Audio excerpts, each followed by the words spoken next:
Ahoy, mateys! Welcome to Podcasts of the Caribbean, a podcast covering the world of Pirates of the Caribbean, from the theme parks to the movies and everything in between.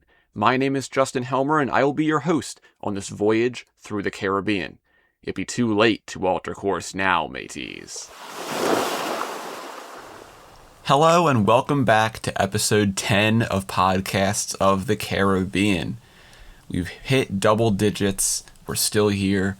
So this is, of course, our first episode on the third movie in the Pirates franchise, Pirates of the Caribbean at World's End. So let's do a little background on this movie as I did with the other two. So Pirates of the Caribbean at World's End premiered at the Disneyland Resort in California on May 19th, 2007. It opened to the public on May 25th, 2007. And it is, of course, as I said, the third entry in the Pirates franchise, and it's the end of the trilogy that director Gore Verbinski created. So when I covered Dead Man's Chest, I said that both Dead Man's Chest and At World's End were shot at the same time. And now, some people may not know, while they were filming Dead Man's Chest, the writers, Ted Elliott and Terry Rossio, along with Gore Verbinski, Jerry Bruckheimer, and a bunch of other people, they were still in the process of finishing the script for At World's End. So through all the craziness of back-to-back shooting over 200 plus days, both films did end up releasing and were both hugely successful. So now, I've said this before, but At World's End is my favorite Pirates film, and I will tell you why as we cover it over these next few episodes. People will say it's too long, it's too boring, and yes, it is the longest Pirates film, and there are a lot of scenes of people just talking, but you have to immerse yourself in this world, and then every piece of dialogue makes perfect sense. I've looked and I've tried to think of a scene that could be cut from the film, and there are 22 deleted scenes, by the way, but I just can't find anything to delete from the final film. Like, every single scene keeps the momentum going, and it just makes me believe that this is one of, if not, the best action-adventure blockbuster made at least in the past 20 years, perhaps ever. So I can't wait to start our adventure into this movie. So enough rambling, let's get right into Pirates of the Caribbean at World's End. The movie opens and we have a shot of Noose, and then we have a shot of the East India Trading Company flag. And then we go down to a shot of a bunch of people who are just being herded to the gallows to be hung. And of course we have a ton of East India Trading Company soldiers here as well. And one of the officers starts saying a little speech here, and he says, "In order to effect a timely halt to deteriorating conditions, a state of emergency has been declared for these territories by decree of Lord Cutler Beckett, duly appointed representative of His Majesty the King." And then this officer begins to rattle off normally what are usual human rights, I guess, and no longer are they given to people. So he starts off, he says, "By decree, according to martial law, the following statutes are temporarily amended. Right to assembly, suspended. Right to habeas corpus, suspended. Right to legal counsel, suspended. Right to verdict by a jury of peers, suspended. By decree, all persons found guilty of piracy, or aiding a person convicted of piracy, or associating with a person convicted of piracy, shall be sentenced to hang by the neck until dead." And of course, as he's saying this, we have a ton of shots of a lot of people being hung, of the executioner pulling the lever. And, this is what Beckett is doing. He's pretty much killing off literally anyone who is even associated with piracy. So, of course, we have all of that and all those people dying. And then we have our next group come up to the gallows. And this is, of course, the group that contains the little boy. And I just can't believe that Disney let them get away with a scene as dark as this. Like, this is probably one of the darkest scenes in any Disney movie. One of the darkest like movie openings, especially for a Disney movie. But this group comes up, and then we see the little boy come up. Still not over this scene. But of course, he's too small to reach the noose. So the executioner grabs a barrel and puts him on top of it, so he is able to reach it. Now we see in this kid's hand that he has a piece of 8. So the pieces of 8, of course, are brought up many times in this movie, but it's not really explained if the pieces of 8 are actually coins, or later in the movie we find out pieces of 8 are just pieces of junk. So this kid has this coin that he is flipping in his hands, and he begins to sing. And of course, the song that he is singing is Hoist the Colors, which of course, at this point now, is a very popular song in pop culture. Anything related to pirates, a lot of people bring this song up. It's a very famous song now, but it was actually written for this movie by Hans Zimmer and Gore Verbinski. There's a whole featurette on the film about Hoist the Colors and them creating it.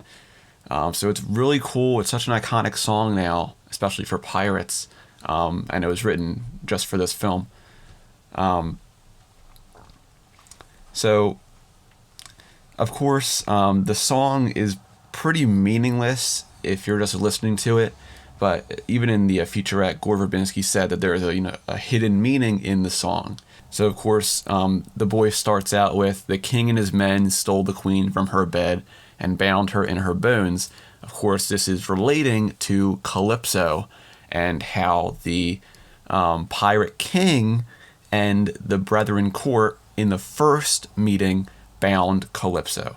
So that's, of course, the meaning of that first verse of the song.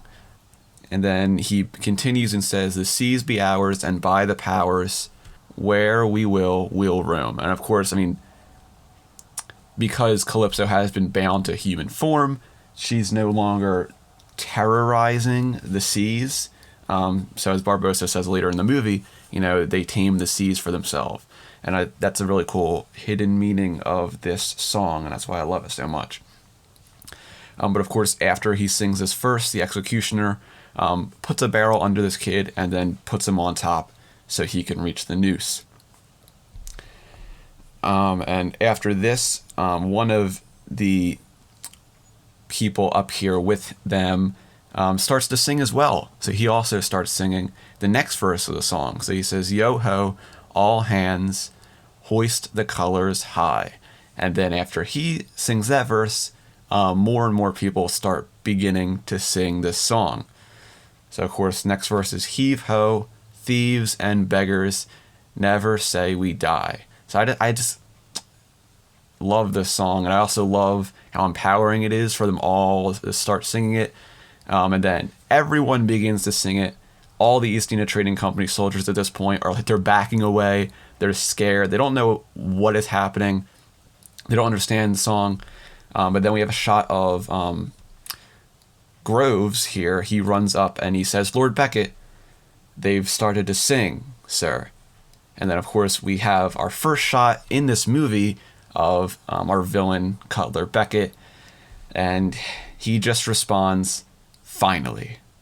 And then we go right back over to the boy, and he sings that last line of the song, and the executioner then pulls the lever, and we cut to black. And then we just see the piece of 8 spinning in the air, and it displays Pirates of the Caribbean, and then the piece of 8 drops down onto the ground, and then we see the title, At World's End. Fantastic opening sequence. Just absolutely phenomenal opening sequence. And with that, we are thrust right over to our next piece, and that is Singapore. So the events of At World's End, I believe, take place 2 months after Dead Man's Chest's ending. So this is 2 months later from the ending of Dead Man's Chest, I believe. It's not, of course, stated anywhere. But we have this fantastic shot of all of Singapore at night, and then we go right down to the water level, and we see all of these stilts that all the buildings are created on top of. And then we see a singular boat passing through this canal, and there is a woman singing Hoist the Colors as well. And as she paddles through this absolutely fantastic village, we have some great shots of just Singapore life and just people passing by. And then we finally get the reveal that this is Elizabeth Swan, our main character, going into Singapore. And then we see a shot of Ian Mercer and some East India Trading Company soldiers. They are also in Singapore, rounding up pirates. And this Singapore set is absolutely fantastic. So this set was, of course, created by Rick Heinrichs, who was the production designer on Pirates 2 and 3. There's a great featurette of them creating this set as well. But it's so fantastic, and you look at the actual set. They built this entire set in a ginormous soundstage. And they literally made everything. They brought the water in, and it's like an actual fully functioning village. This set is just so immersive and so fantastic. It really feels like you're in a completely different world. So I just love how huge this set is. So Elizabeth finally reaches the dock. She steps out of her boat, and as she continues singing, she gets interrupted by someone else who's singing Hoist the Colors. And this is none other than Tai Huang, who is played by Reggie Lee. It was a great new addition to the Pirates franchise. I love Tai Huang. But he finishes the verse, and then he says, "A dangerous song to be singing for anyone who is ignorant of its meaning, particularly a woman alone." And then someone just says, "What makes you think she's alone?" And then we see a great shot of Barbossa stepping down the stairs nearby. And Tai Huang says, "You protect her?" And then Elizabeth goes right up and puts a knife to Tai Huang's throat, and she says, "And what makes you think I need protecting?" And then Barbossa just says, "Your master is expecting us, and an unexpected death cast a slight pall in our meeting." So Elizabeth drops the knife, and Tai Huang and his pirates, they see, of course, East India Trading Company is nearby. So they lead Elizabeth and Barbossa through the sewers to get to Sao Feng's bathhouse. Then we have a great shot where we go under the decks of Singapore into the water, and we see a bunch of things bobbing in the water. And then we have a great shot of our crew members who just emerge from the water.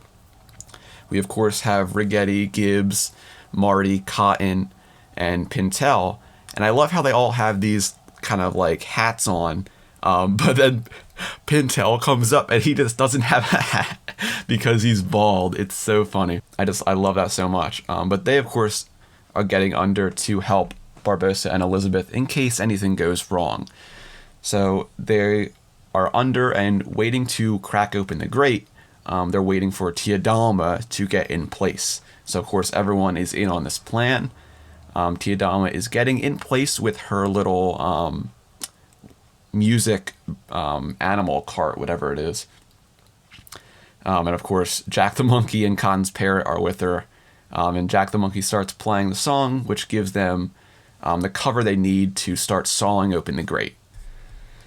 Then we go right back over to Elizabeth and Barbossa, who are currently walking through this great marketplace, of course, designed by Rick Heinrichs and the rest of the production team. I just love this set so much. But Elizabeth asks Barbossa, "Have you heard anything from Will?" And then Barbossa says, I trust young Turner to acquire the charts and you to remember your place in the presence of Captain Sao Feng. Then Elizabeth asks, is he that terrifying?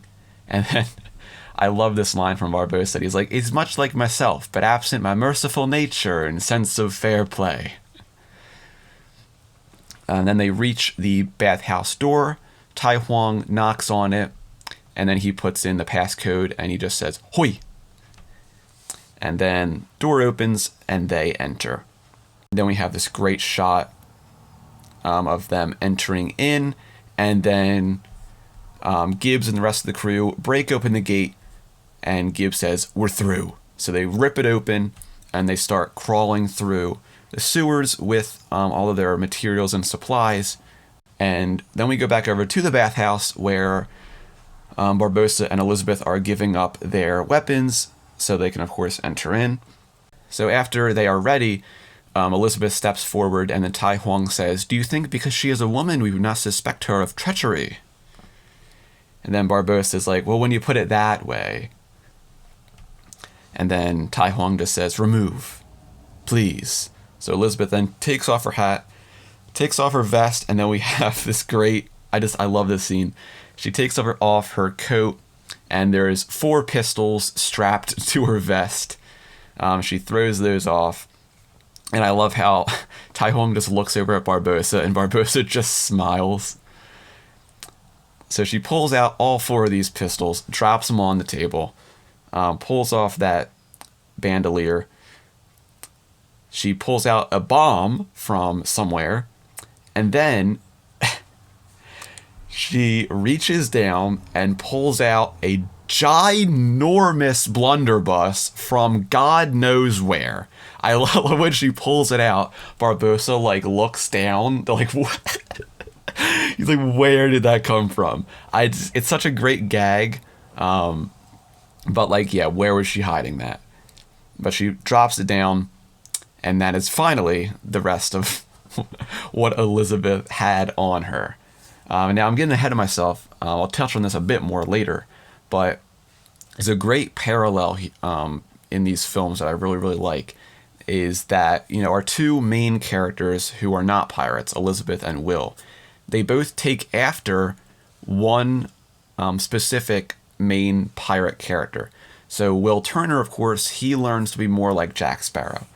But Elizabeth becomes more like Barbossa. And we can see this here with how much artillery she was packing on her person. But I'll touch on it a bit more later when we get further into the movie. But I love how each one of those characters is influenced by one of the pirates. But she tries to step forward again, and Tai Huang stops her, and he says, remove, please. A little awkward, Tai Huang. Kind of weird, but of course he's referring to her clothes. So she puts on a green bathrobe and they begin to walk through the bathhouse. We have this great shot of this awesome bathhouse, of course created by the wonderful production team, and I just love the people in the tubs, how they've been in there for so long that there's literally mushrooms and moss growing on their bodies. And it's so funny, when I was a kid, I saw these guys with the stuff growing on them, and I thought they were part of the Flying Dutchman's crew. But I was only 5 years old at the time this movie came out, so cut me some slack. But it's such a great atmosphere. If you look at some of the behind the scenes, you can see that everything in here was working entirely. So all the steam work, the water work, it was all done practically like an actual bathhouse on this set. So if you go under, of course, where Gibbs and the rest of the crew are, underneath in the boiler room, there's a bunch of pipes and everything. And those pipes aren't just there for show. They're the actual pipes that are piping water, piping steam to upstairs. Just such a fantastic set. And it really gives you that feeling of this very moisturized, humid atmosphere with all of these pirates just lounging in these murky, disgusting bathtubs. Then we finally get further into the bathhouse, and we finally see the reveal of Chow Yun Fat as Captain Sao Feng, one of the pirate lords, the pirate lord of Singapore. So as we see each pirate lord in this movie, I'll make sure to say what they are the pirate lord of. So Sao Feng, of course, is the pirate lord of Singapore, and Barbossa is the pirate lord of the Caspian Sea. So standing next to Sao Feng, we have the twins, Lian and Park. But Sao Feng says, "Captain Barbossa, welcome to Singapore." And of course, Sao Feng is played by Chow Yun Fat. And of course, Chow Yun Fat is a very, very huge actor in China. But it's kind of strange. When this movie released in China, the China release for this movie was in June, I believe, so it was a month after. But this movie was heavily censored in China. And for some reason, Chow Yun Fat's screen time was drastically reduced, even though he's such a big star in China. And I think mostly what it was is because if I'm correct here, they didn't really like the depiction of Singapore. So when Sao Feng says "Welcome to Singapore," they actually cut that line out in the Chinese release, because for some reason they thought that it made China look like it was a land of pirates, or like Singapore was a land of pirates, which it isn't. So yeah, it was a very, very censored movie in China, which is very interesting. Interested to know what else they cut out of the movie, especially Chow Yun Fat's screen time, with him being such a big star. But Chow Yun Fat, you would think, would be such a dramatic, serious actor because he's so huge. But if you look at some behind the scenes and stuff, he is just such a nice guy. He would go on set and he would hug everyone. He would kiss people. And he was just a lot of fun to be with. Everyone loved playing with him. And he brought in his stunt double from Hong Kong that does all of his movies. I don't remember his name, but Chow Yun Fat would literally watch his stunt double do the moves, and then they would ask him, do you want to practice it? And like, no, we'll do it at the hotel. So like, Chow Yun Fat was like so fantastic at all of his stunts, and just fantastic character of Sao Feng, fantastic actor. I wish we got a bit more of Sao Feng because he's such a cool character. But enough rambling about Sao Feng. Let's get back into the movie. So Sao Feng tells one of the twins, I'm not sure which one's which because they're both identical twins, he tells them more steam. And then we go down to the boiler room, and the people down here are pulling the levers for more steam to go up to the main chamber. And we see all of our crew members getting ready to get into the boiler room, and they see all these pirates. They see this big, giant pirate, and Rigetti gets scared and tries to run away. Gibbs grabs him, and he's like, none of that. If things don't go the way we want them, then we're the only chance they've got. So then we go up back to the main bathhouse, and Sao Feng says, I understand that you have a request to make of me. And then Barbossa says, more of a proposal to put to ye. I have a venture underway, and I find myself in need of a ship and a crew. And then Sao Feng was like, it's an odd coincidence. And then Elizabeth's like, because you happen to have a ship and a crew you don't need. And then Sao Feng's like, no, because earlier this day, not far from here, a thief broke into my most revered uncle's temple and tried to make off with these. And then he grabs the charts from this old man. Maybe that's the uncle. I'm not sure. But he grabs the charts from this old man. And he then says, the navigational charts. The route to the farthest gate. Then he throws them over to Tai Huang. And he says, it would be amazing if this venture of yours took you to the world beyond this one. And then Barbossa's like, it would strain credulity at that. And then Sao Feng looks over and nods to one of his men. And they pull Will Turner out of one of the tubs. So, of course, Will has been caught. So earlier in the movie, Elizabeth asks Barbossa, have you heard anything from Will? And he says, I trust young Turner to acquire the charts. So they sent Will to go and get the navigational charts. Unfortunately, Will was captured. Didn't do such a good job. So Sao Feng goes over to Will and he says, this is the thief. Is his face familiar to you? And then I love how Barbossa and Elizabeth both just nod no. And then Sao Feng pulls out his stake and he's like, then I guess he has no further need for it. And then he fake almost kills Will, and then he gets the reaction out of Elizabeth and he stops. So, of course, even though this is a rough time for Will and Elizabeth's relationship, they both still do care about each other. And thankfully, Elizabeth still cares about him because Will would be dead if she didn't.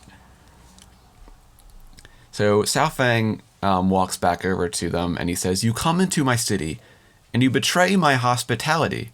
And then Barbossa's like, Sao Feng, I assure you, I had no idea that he would get caught. So Sao Feng, of course, is angry right now. And he says, you intend to attempt the voyage to Davy Jones Locker, but I cannot help but wonder why. And I love how when he's saying that, in the background, you can see Barbossa stops Elizabeth from moving. So I wonder what Elizabeth was planning to do there. But after Sao Feng says this, Barbossa throws him a piece of 8, and then he puts it to his ear, and he hears the song has been sung. And then Barbossa says, the time is upon us. We must convene the brethren court. As one of the 9 pirate lords, you must honor the call. So then Sao Feng once again says more steam. And at this point, the crew has knocked out all of the people who work down here. So they're trying to find the lever, and Sao Feng yells more steam again because there's no steam coming up. But Cotton finally grabs the right one. And then we have this great shot of Marty knocking the big pirate out once he regains consciousness with a shovel. And then we go back up to Sao Feng and he says, there is a price on all our heads. It is true. It seems the only way a pirate can turn a profit anymore is by betraying other pirates. And then we go back down to the boiler room where they unwrap all of their gear. We have a bunch of pistols and a bunch of swords down here. So Gibbs then tells everyone, wait for the signal. So they're all grabbing their guns. I love how Cotton grabs one of the pistols and is looking at it, and then Gibbs just grabs it right out of his hand. It's so great. And as they're doing this, we can hear Barbossa up above, and he's like, we must put aside our differences. The first Brethren Court gave us rule of the seas. But now that rule is being challenged by Lord Cutler Beckett. And then we have this shot of Rigetti, who is looking up at Elizabeth through the floorboards. Also kind of weird. But he calls Pintel over to take a look. But then Sao Feng says, in response to Barbossa, against the East India Trading Company, what value is the Brethren Court? What can any of us do? And then Elizabeth is angry at this point. She's like, you can fight. And she shakes off this guy who tries to grab her. And then she says, you are Sao Feng, the pirate lord of Singapore. You command in an age of piracy where bold captains sail free waters, where waves aren't measured in feet, but as increments of fear. And those who pass the test become legend. Would you have that era come to an end on your watch? The most notorious pirates from around the world are uniting against our enemy, and yet you sit here cowering in your bathwater. Love that line, of course. But, of course, while that was happening, Pintel comes over and looks up, but since Elizabeth stepped forward, he just sees that big, giant pirate who tried to grab her. And he gets angry at Rigetti. So, after Elizabeth says this, Sao Feng is intrigued, and he steps closer to her. And he says, Elizabeth Swan, There is more to you than meets the eye, isn't there? And the eye does not go wanting. And I also love how when he's saying this, we get the Calypso music theme going, which also, comes back later in the movie when Sao Feng thinks that Elizabeth is Calypso. So I like that foreshadowing there. But then Sao Feng says, but I cannot help but notice you have failed to answer my question. What is it you seek in Davy Jones Locker? And then Will says, Jack Sparrow. And Leanne and Park both laugh, and they stop as soon as Sao Feng looks at them. But then Will says he's one of the pirate lords. And, of course, Sao Feng hates Jack Sparrow. This is also present in the Dragon Tile comic that I referenced earlier.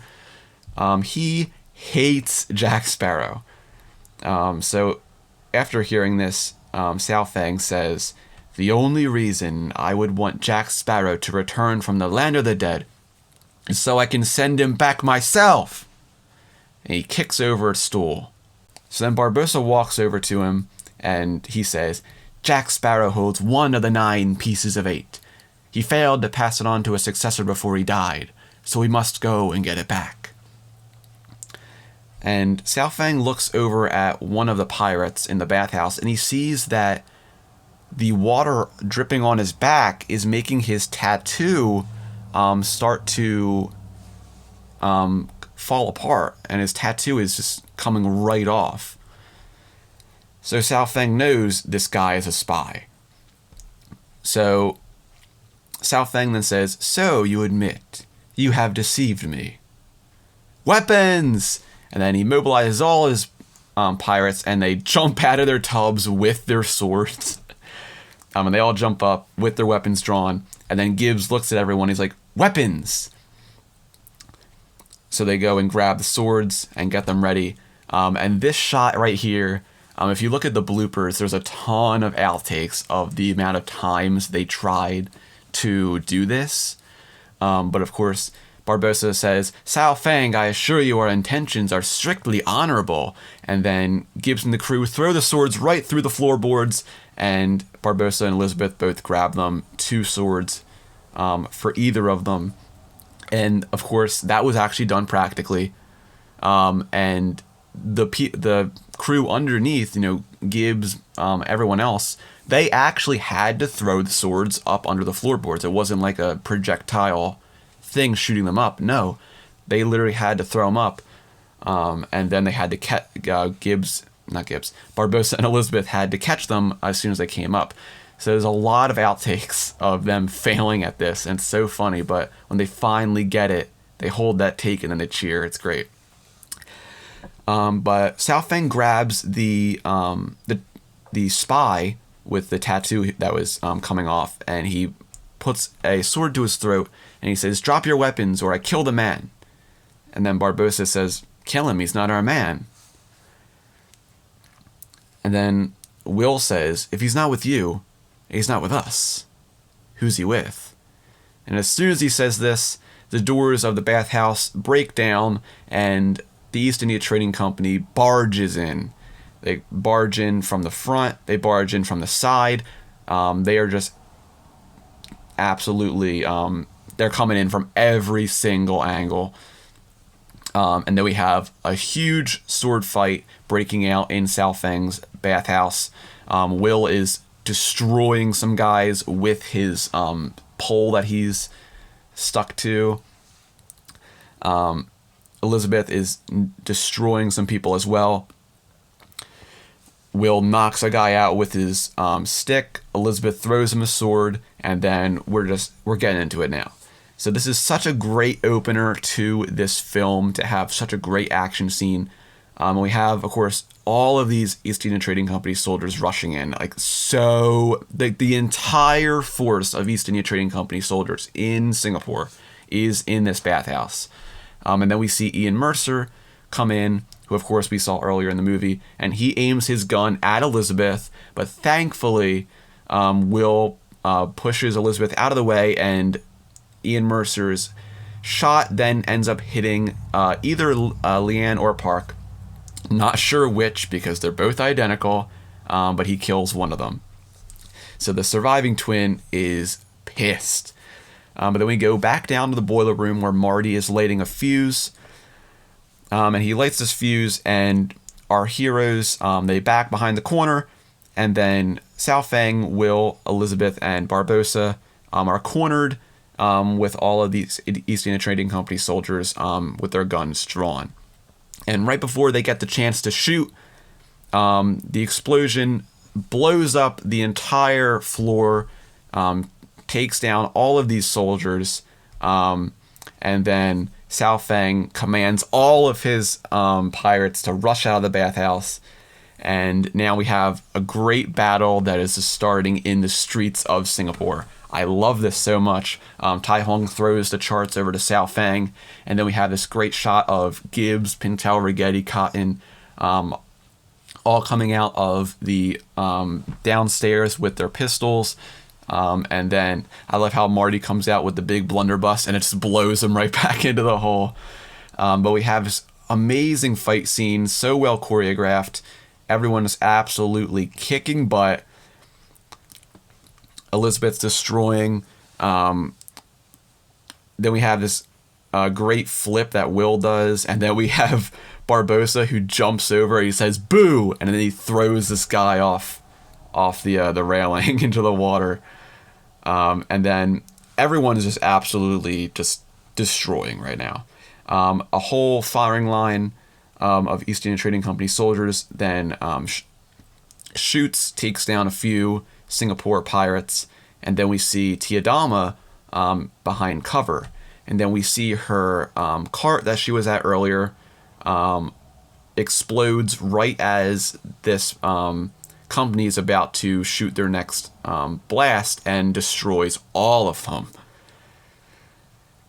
And then we go right over to Ian Mercer, who has just executed the second twin, unfortunately, and he pulls out a knife that she stuck him with. So she almost got him. But unfortunately both of the twins are now dead. And Sao Feng grabs Will in the craziness and pulls him behind a wall, and he says, "It's an odd coincidence, isn't it? The East India Trading Company finds me the day you show up in Singapore." And then Will says, "It is coincidence only." And then he puts his knife to Sao Feng. And then he says, "If you want to make a deal with Beckett, you need what I offer." And then Mercer, who is observing all of this, is intrigued here. And Sao Feng says, "You crossed Barbossa. You are willing to cross Jack Sparrow. Why should I fare any better?" And then Will just says, "I need the Black Pearl to free my father. You're helping me to get it." So of course Mercer sees this whole thing go down. And it's an unspoken conversation we don't see, but Mercer does make a deal with both Will and Sao Feng in this moment.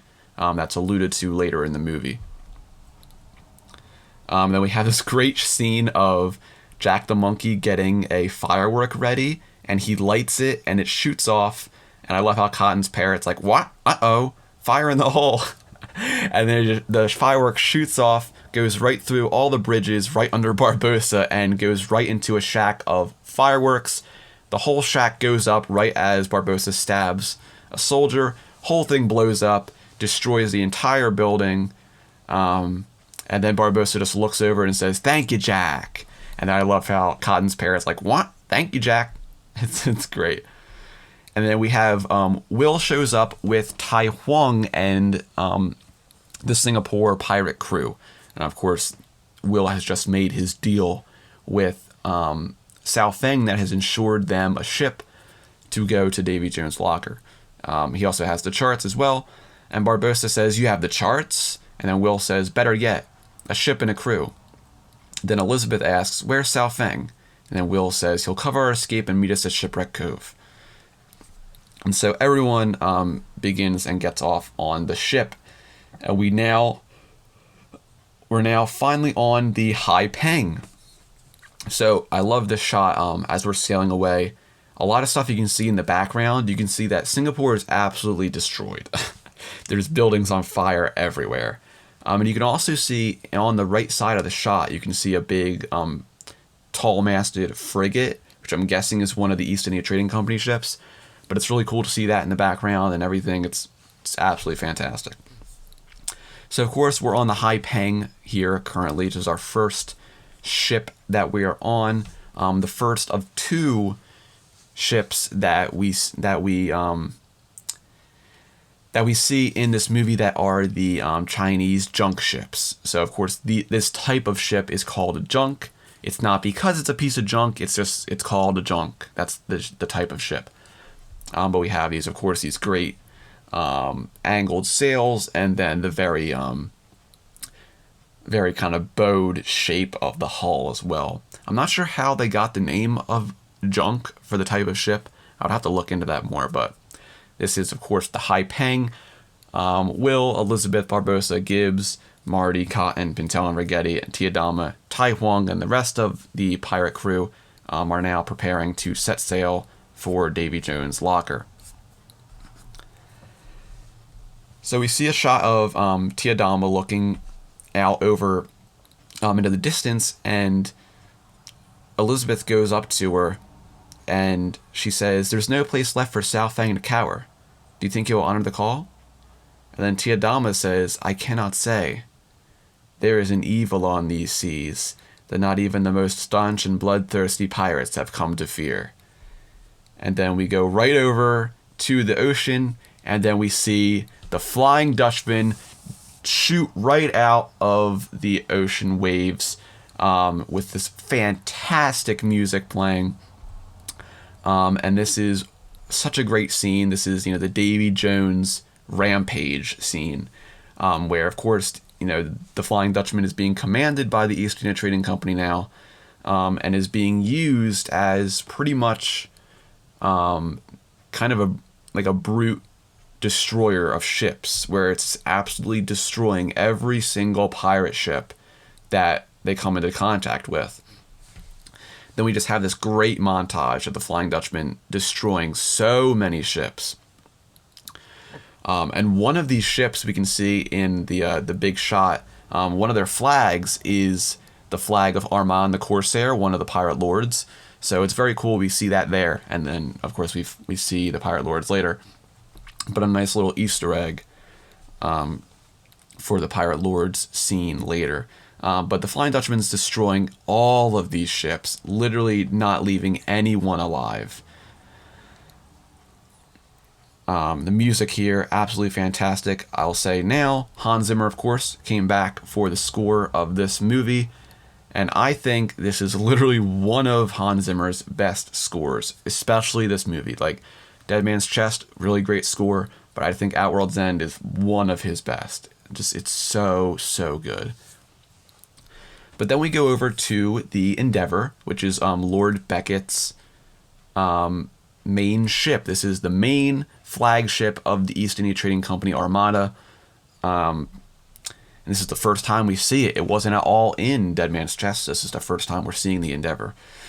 Then we go over to Beckett's office, which of course is brimming with activity currently. We have this great shot of some people strategizing with the ships on the map on the table. And then we see, of course, the Dead Man's Chest on Beckett's desk. And he slams down that piece of 8 he's got in his hand, and he looks up at it and he says, "A piece of 8. 9 of them, you say?" And then, of course, we see Ian Mercer, who is back on the Endeavour.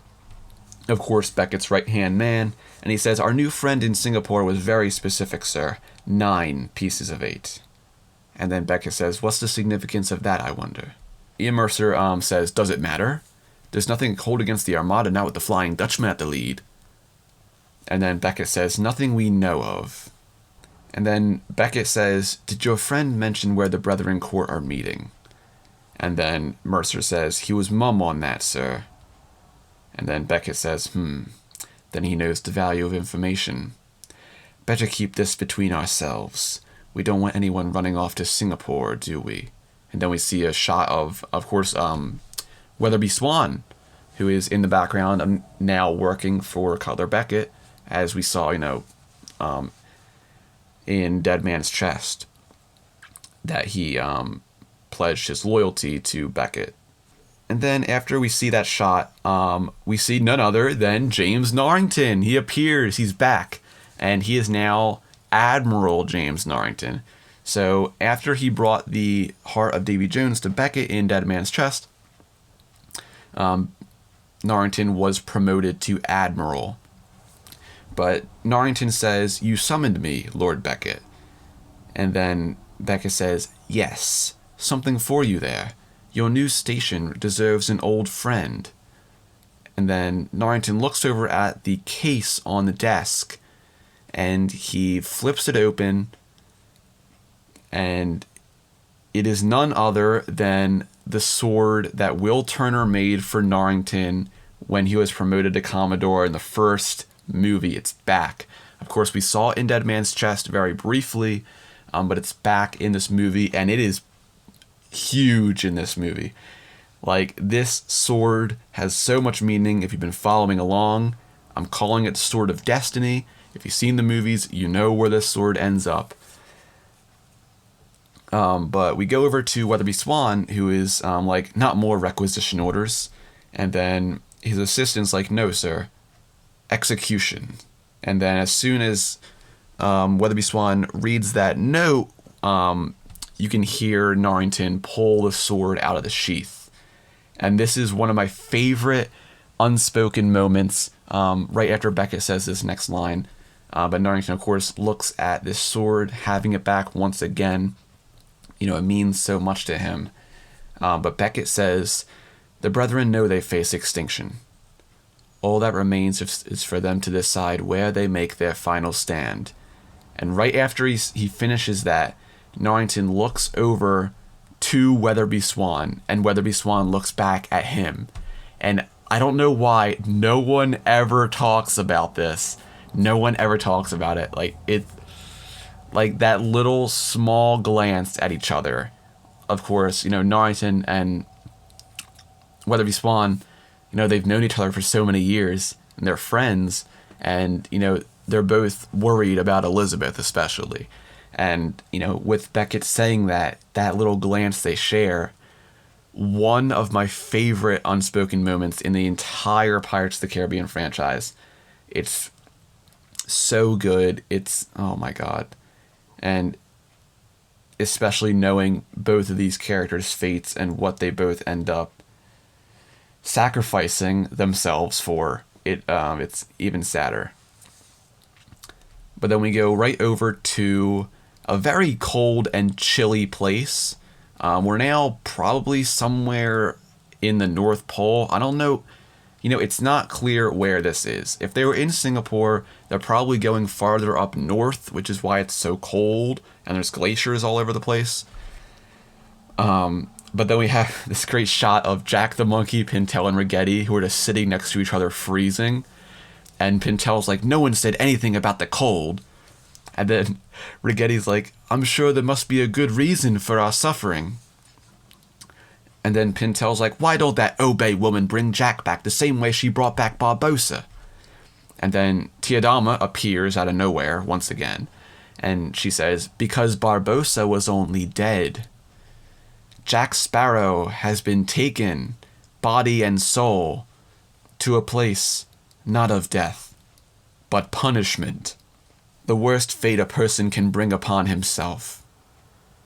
Stretching on forever. That's what awaits at Davy Jones Locker." And then she walks away. And then I love how Rigetti's like, "I knew there was a good reason." And I love how in that shot, when Tiadama is talking, on the right side of the screen, there's a pirate who is literally frozen solid. Like, he is not moving. He's literally completely frozen.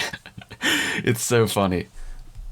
Then we go over to another pirate who, of course, everyone's completely cold. And this guy, his leg is literally frozen solid, and he touches his toe and he breaks off his big toe. So yeah, it's getting a little chilly up in these parts. But Tai Huang and Will are trying to decipher the charts. And the cool thing about these navigational charts is that all of the rings on the charts spin individually. So I'll bring up now, the person who helped design and create these charts was James Ward Byrkit, who I've brought him up before, but he is one of the coolest people who worked on these films. He did some concept art for these films. He, contributed things like the charts, and then he also, despite being such a great asset to these films, he also directed the only Pirates of the Caribbean short film, and that is Wedlocked, which they also filmed while they were filming at World's End on the Shipwreck Cove set. And we'll get to that in a separate episode, but it's a very, very fun short film that James Ward Byrkit directed. So I'm giving James Ward Byrkit the credit that he deserves, because he is so important to these movies. And these charts are so awesome. There's so much stuff hidden on these charts. And there's a whole featurette about James Ward Byrkit actually making these charts. And there's so much stuff on here. There's the different characters that spell out different words. But since everything can spin and the words are written on the lines, so when they're spun different ways, you won't know that they're words. You'll think they're just like Asian characters or something. But, it's a complete puzzle. There's so many things hidden on here. And it's the map to not just the world, but to worlds beyond the normal realm. And I'm looking at the navigational charts, and by the way, this is also called the Mao Kun map. That is the official name. It's the Mao Kun map. But there's some really cool Easter eggs hidden on this map. One of the coolest ones is, of course, we have the Fountain of Youth, Aqua de Vida, is on here. We see that at the end of the movie, and it's also in On Stranger Tides. But there's a really cool one with all of the islands at the bottom of the charts in the main circle.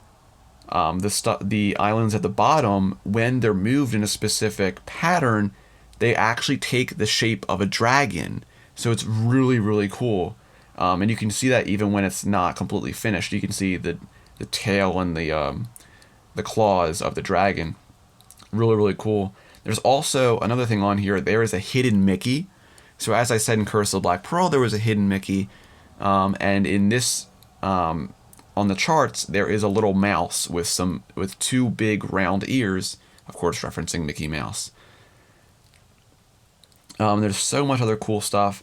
And actually what's also really strange as well is they put so much stuff on here. There's actually even a picture of Jack Sparrow on here. I'm not sure if it's in the movie version, but on the official design of the Mao Kun map, there is a little image of Jack Sparrow on the lower left-hand corner of the charts. So a lot of really, really cool, fun little Easter eggs that they worked into the charts. I love it. It's so cool. So they had a bunch of these charts. They had one that could be rolled up. And then they had the one that you see here when Will is working on it. This was one that was on a turntable. So, of course, they didn't have one that unrolls and can spin. It just wasn't going to work. And because of the cold temperatures, were heat and cold, the differing temperature, if it was just the spinning, it would kind of freeze up and they wouldn't spin that well. So they ended up making it on a turntable. That is what they're on right now in this shot. They're using it on the turntable, so everything would spin nicely. And we also see it later when Jack is using it.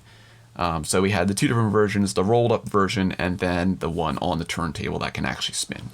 But really, really cool. I love this map. But let's get back into the movie. I'm ranting too much on the Mao Kun map. But Will is trying to decipher these, and he says, these can't be as accurate as modern charts. But Tai Huang says, no, but it leads to more places. And then Will takes another look at the words beginning to form, and he sees over the edge, over again. And then he sees sunrise sets, flash of green. He goes over to Barbossa, and he says, do you care to interpret? Captain Barbossa. And then Barbossa says, ever gazed upon the green flash, Master Gibbs? And I love in the background of the shot, Elizabeth is just huddled with that blanket around her. I love it. But Gibbs says, I reckon I've seen my fair share. Happens on rare occasion. The last glimpse of sunset, green flash shoots up into the sky. Some go their whole lives without ever seeing it. Some claim to have seen it who ain't. And some say, and then Pintel interrupts, and he's like, it signals when a soul comes back to this world from the dead. And then everyone's like angry that he's interrupted, and he's like, sorry. And then Barbossa says, trust me, young Master Turner. It's not getting to the land of the dead that's the problem. It's getting back. And then we have a great swell of music score by Hans Zimmer, of course. I love this music so much. It's absolutely fantastic. And we just see the Hai Peng going through this chasm of these two massive glaciers. And it goes into this icy cavern. Next up, we go right back over to the Endeavour, which is surveying all of the absolute carnage that Davy Jones has left in his wake.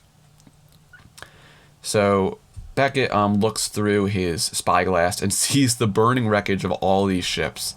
And then he says, bloody hell, there's nothing left. And then Mercer says, Jones is a loose cannon, sir. And then Beckett says, fetch the chest. And then Mercer says, and the governor? He's been asking questions about the heart. And then Beckett says, does he know? And then they look at each other, and Beckett then says, perhaps his usefulness has run its course. And it just makes me so sad because, of course, they're planning to kill Governor Swan. And then we have the shot of some soldiers rowing over to the Dutchman and just going through the burning debris, and Governor Swan is absolutely horrified by this. And then we finally see Davy Jones in this movie at the organ. He is crying right now, and he looks over at the music box playing on the left side of the organ, and he goes and picks it up, and he opens it up. You can really see the absolute emotion that Bill Nighy is carrying to this CGI generated creature. Like, Davy Jones would be nothing without Bill Nighy. Like, the absolute emotion Bill Nighy is pulling, even through all of this CGI, absolutely incredible. But we see a tear come down Davy Jones's cheek. I mean, not really a cheek. But he picks it up with his tentacle, and he sees the tear. And then he hears people on deck, and he gets super angry. He starts shaking. Then we go over to the Flying Dutchman's gun deck, and we see all these East India Trading Company soldiers assembling on deck. We see the return of Murtagh and Mulroy. We haven't seen them since the first movie. They, of course, were not in Dead Man's Chest. So they are back for At World's End. And we see the whole Dutchman crew is like, why are these guys on our ship? James Norrington shows up and reaffirms Murtagh and Mulroy. He's like, steady men. And then Davy Jones shows up, and then he sees that the East India Trading Company has brought the chest onto the ship. And then Davy Jones says, go, all of you, and take that infernal thing with you. I will not have it on my ship. And then Beckett appears, and he's like, oh, I'm sorry to hear that, because I will, because it seems it's the only way to ensure this ship do as directed by the company. And then James leads the chest and the soldiers over to where they're going to put it, of course, in the captain's cabin. And then Beckett continues, and he says, we need prisoners to interrogate, which tends to work best when they're alive. And then Davy Jones responds, and he says, the Dutchman sails as its captain commands. And then Beckett replies, and he says, and its captain is to sail it as commanded. And then the whole crew of the Dutchman is shocked at this. And Beckett gets close to Jones and he says, "I would have thought you learned that when I ordered you to kill your pet." And Davy Jones recoils after he hears this. And he says, "This is no longer your world, Jones.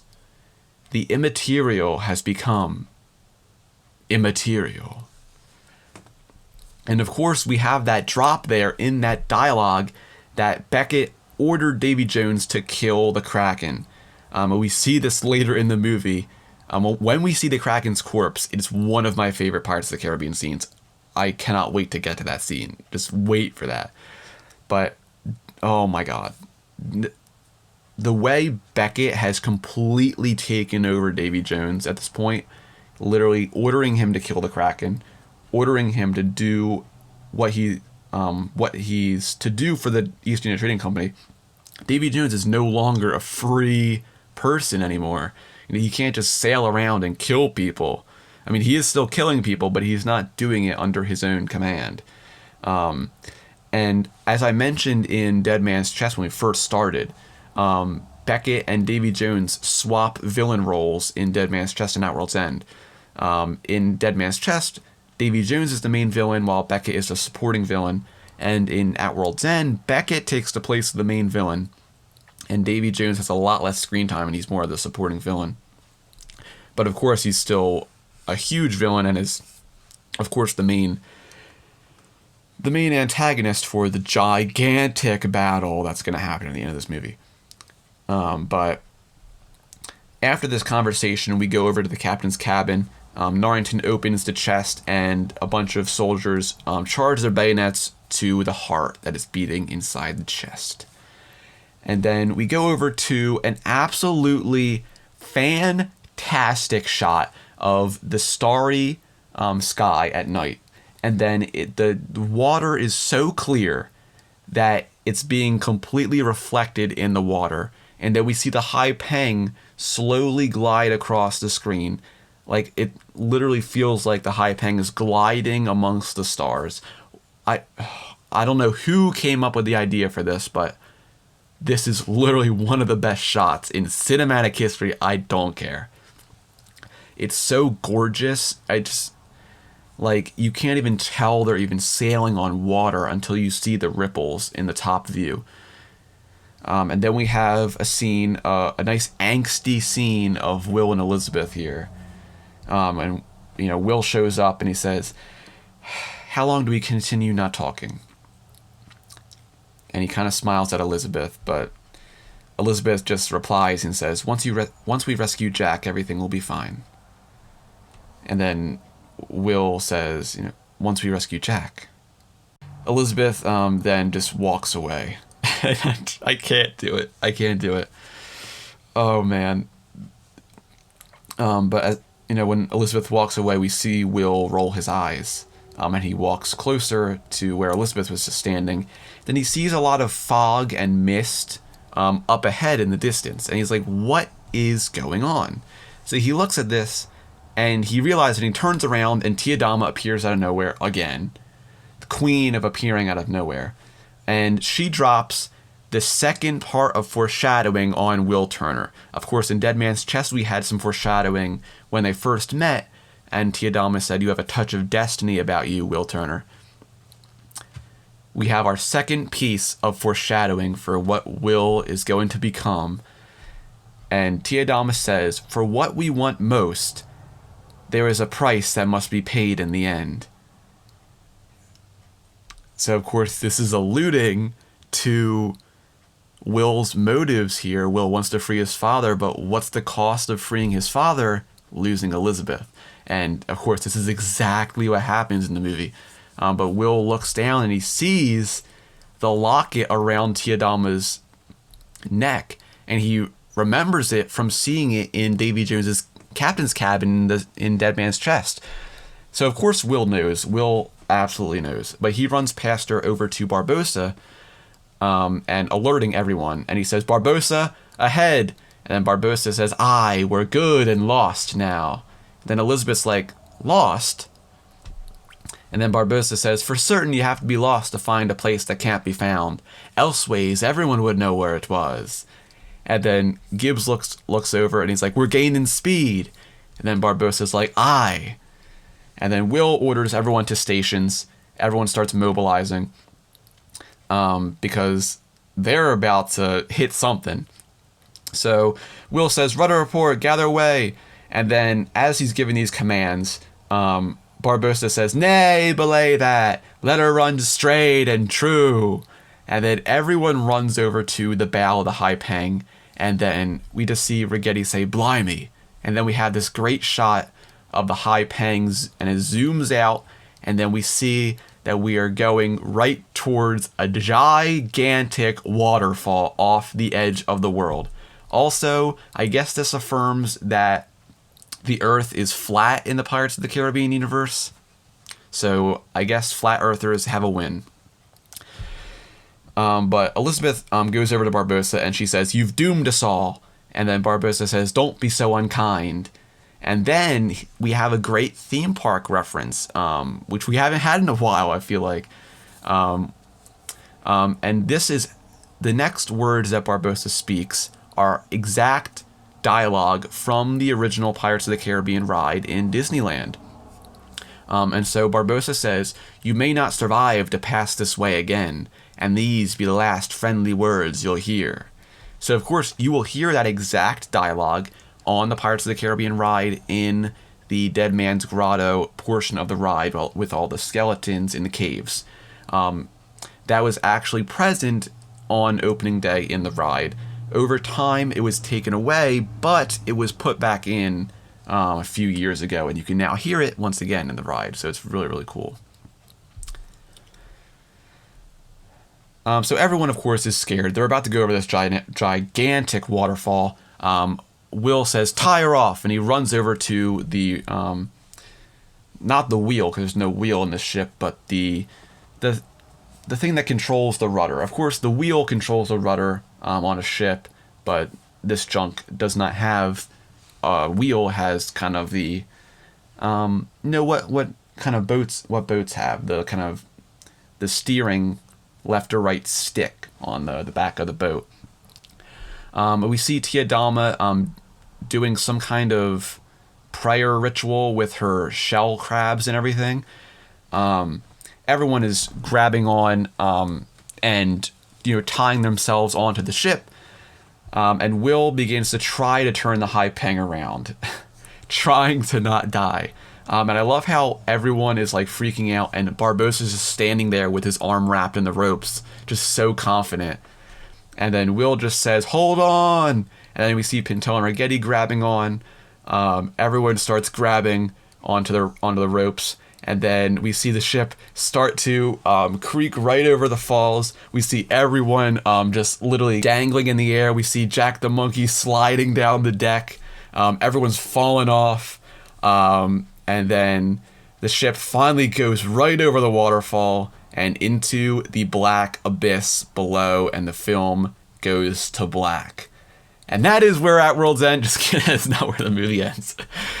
But what's really, really cool is after the film cuts to black here, we also have another theme park reference. We're getting them in strides now.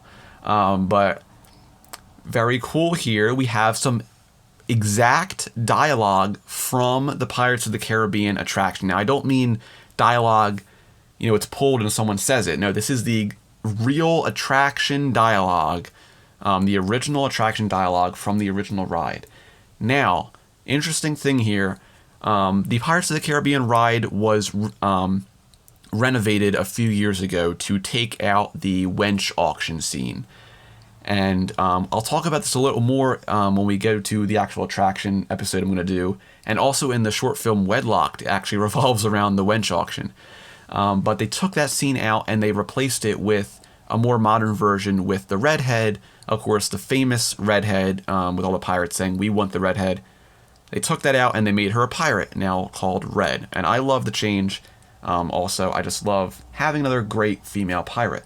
But because of that, in this movie, in the original movie, that wench auction scene was still there. So they have this dialogue, and this is the dialogue. I'll just actually play it. I won't just play the actual soundbite here on the podcast.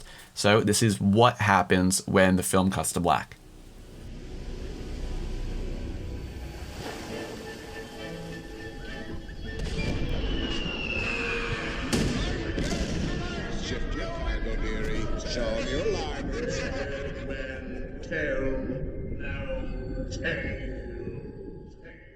So in the original version of the movie, I say original version because on Disney Plus there are actually a few changes in this movie. I'll get to those when we get to them. But in the original version of the movie, they do say "we wants the redhead," but because they changed the wench auction scene in the Disney Plus version, the "we wants the redhead" line is completely taken out of this little scene. So, I mean, it doesn't exist anymore, so I guess that's why they did it. But it's one of the weird changes that Disney Plus did. So if you have a Blu-ray or DVD of the movie, you'll still get that line in there. But we will stop right here because this is a great stopping point for this episode because we're going to get right to, Davy Jones Locker and the return of Captain Jack Sparrow in the next episode. So this is where we're going to end the episode. We are 75 minutes in before editing. Very long opening episode to Our World's End, but this is going to be a great movie to talk about because this is my favorite movie. I cannot wait to get further into this movie.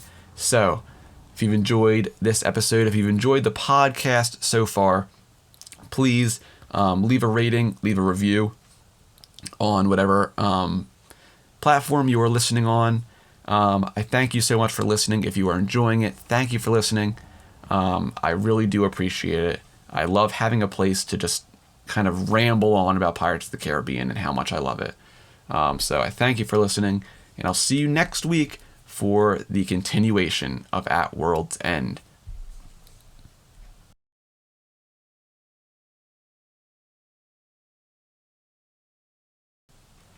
Podcast of the Caribbean is in no way affiliated with Disney. If you want to send me an email or a question, send it over to podcastofthecaribbean@gmail.com. You can also follow this podcast on Twitter at podcastpotc and on Instagram at Podcast of the Caribbean. I'll be posting some content and some other fun trivia over there. Make sure you go give them a follow. And be sure to keep a weather eye on the horizon. And always remember, dead men tell no tales.